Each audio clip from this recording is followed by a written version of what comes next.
Train stops playing.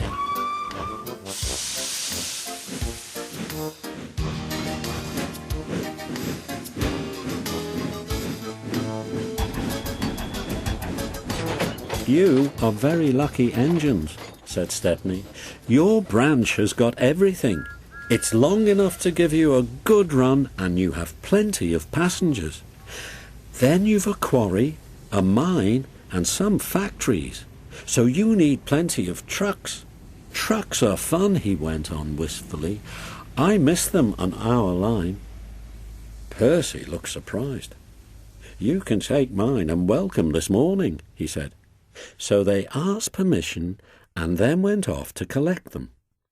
Toby and Thomas gaped in wonderment. Stepney took his trucks to the harbour, picked up a load of empties and started back. On the way they were stopped by a signal near a cricket field where a match had just started. They settled down to watch. Presently some fielders came towards them and waved. Could you move, please? They asked. Your last few trucks are behind the bowler's arm. Sorry, smiled the driver. Will this do? And he eased Stepney forward till he stood under the signal.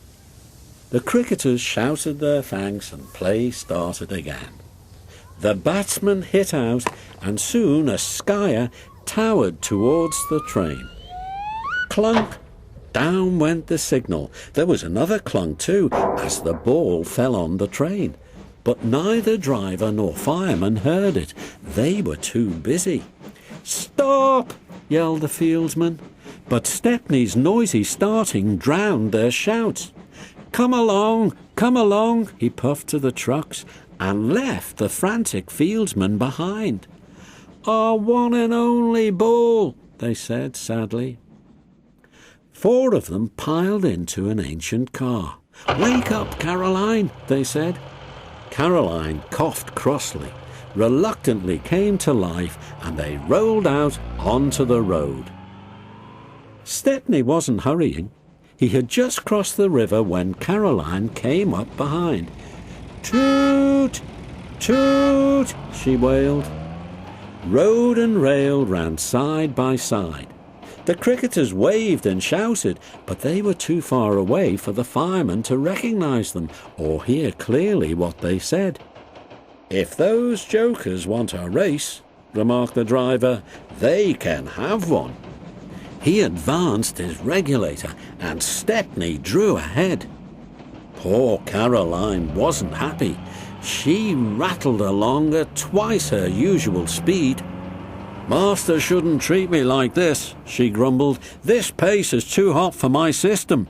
It'll fuse all of my circuits. Hurrah! She exclaimed. That silly train has run into a hole, so we can't catch it. Now Master will have to be sensible and go home. But Master didn't go home. Caroline nearly boiled with fury when he made her climb a steep hill and run down to the station on the other side. Caroline arrived just as Stepney had shunted the trucks. His crew were going off duty. The cricketers explained what had happened. The driver and the fireman were surprised. Did you say the 3rd truck from the van? They asked. They all went and looked. The ball was there, nestling under some straw. We're very sorry, the driver said. Never mind, you couldn't help it. Now we must get back quickly. That's just it, said the driver. You'll never be quick in Caroline. She looks worn out. Wait a minute, he went on. I've got a plan.